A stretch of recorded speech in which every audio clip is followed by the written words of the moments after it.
बताओ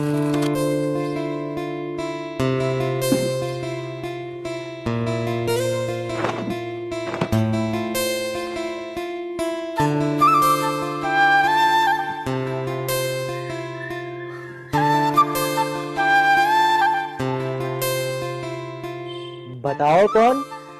अरे भाई तू। दीदी, आपने मुझे पहचान ही लिया। अरे पगले, तेरी इन उंगलियों को पकड़ के ना तुझे मैंने चलना सिखाया है। क्या पहचानूंगी नहीं तुझे? हाँ, बात तो आपने बिल्कुल ठीक कही। अरे भाई तू अचानक? हाँ, अचानक। आप तो आते नहीं हो। पूरे 2 रक्षाबंधन निकल गए, लेकिन आप आए नहीं। इस बार मैंने सोचा कि चलो ठीक है, आप तो आती नहीं हो, क्यों ना मैं ही आ जाऊँ। अरे देखिए, मैं राखी भी लाया हूँ। अब जल्दी से मुझे राखी बांधिए, ठीक है? अरे वो भाई, मेरी ना तबीयत ठीक नहीं थी पिछले साल भी और उससे पिछले साल भी, तो इसीलिए नहीं मैं आ नहीं पाई। हाँ हाँ, चलो ठीक है ठीक है। अब चलो देखो, ये देखो मैं राखी भी लाया हूँ। अब जल्दी से राखी बांधो और बहन होने का फर्ज निभाओ। ये तो तूने बहुत अच्छा किया भाई, जो तू यहाँ आ गया।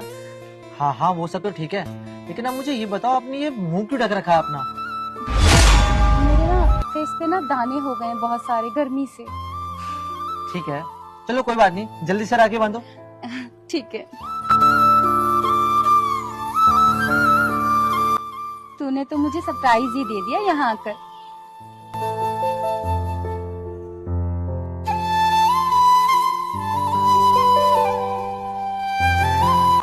कितनी सुंदर राखी लाया है तू। हाँ, वो तो है। अच्छा, मैंने सुना है कि जब बहन भाई को राखी बांधती है तो भाई बदले में नेक देता है। बताइए, क्या नेक दूं मैं आपको? अरे मेरे पगले, तू आ गया ना मेरे पास, मेरे लिए यही बहुत है। नहीं नहीं, फिर भी बताइए, कुछ तो देना पड़ेगा। आप बताइए क्या लोगे? अब अच्छा ठीक है, तू इतना कह रहा है तो भाई तुझे जो देना है दे दे। हाँ, तो फिर मैं सोच रहा था कि क्यों ना इस बार नेक में मैं जीजा को जेल करा दूं। भाई ये तो क्या कह रहा है, पागल हो गया है क्या? नहीं दीदी, मैं पागल नहीं हुआ हूँ, बल्कि मेरा दिमाग ना एकदम ठीक है। आपको क्या लगता है कि मुझे आपके जख्म दिखाई नहीं देते?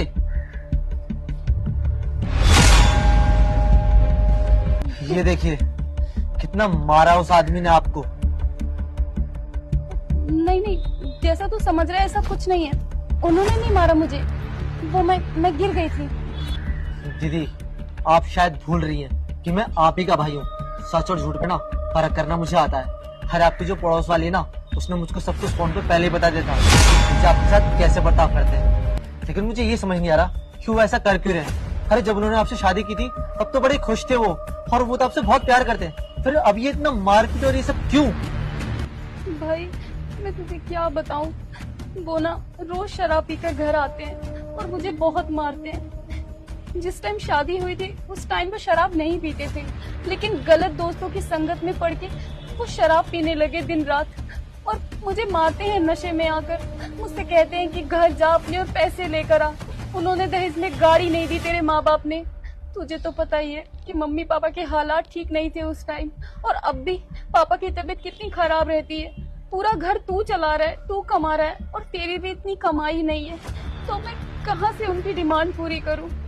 बस दिन रात वो मुझे गालियां देते हैं, मारते हैं, लेकिन मैं ये बात कैसे बताती तुझे? तू तो पहले ही परेशान है, घर को संभाल रहा है अकेला। अब तू ही बता भाई, मैं क्या करूं?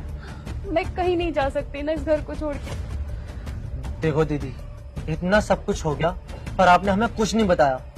खैर छोड़ो, लेकिन दीदी एक बात याद रखना, मैं कितना भी कमाता हूँ लेकिन मैं आपको रख सकता हूँ। हर जब मैं अपने माँ को पाल सकता हूँ ना, तो आपको भी रख सकता हूँ। और दीदी ये मत भूलिए कि जो जगह आपकी पहले थी ना, वो आज भी वैसी की वैसी है। आपकी जगह कोई नहीं ले सकता। दीदी छोड़िए इस आदमी को, आप घर चलिए, मैं आपका ख्याल रखूंगा जैसे माँ बाप का रखता हूँ। आप चलिए मेरे साथ। भाई नहीं भाई, मैं कहीं नहीं जा सकती। मैं शादी करके यहाँ आई हूँ, और हमारी संस्कृति में यही है कि एक औरत की जब शादी हो जाती है ना, तो फिर उस घर से उसकी अर्थी ही जाती है। अब जो है जैसा है वो मेरा नसीब है, और मम्मी पापा ने मुझे ऐसे संस्कार नहीं दिए। अगर मैं यहाँ से वापस तेरे साथ चली भी गई तो सारी रिश्तेदारी में थू थू हो जाएगी, लोग क्या कहेंगे? मैं तेरे साथ नहीं जा सकती। दीदी जो भी होगा सब देख लेंगे, आप बस मेरे साथ चलो, मैं सबको संभाल लूंगा।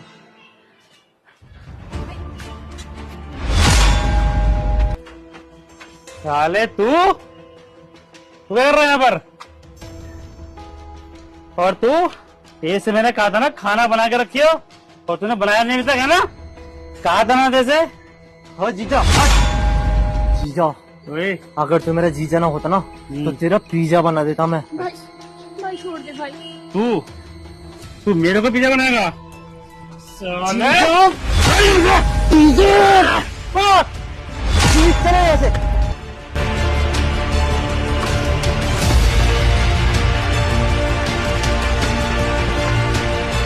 साले भाग गया। अबे दारू तो दे जाती कम से कम।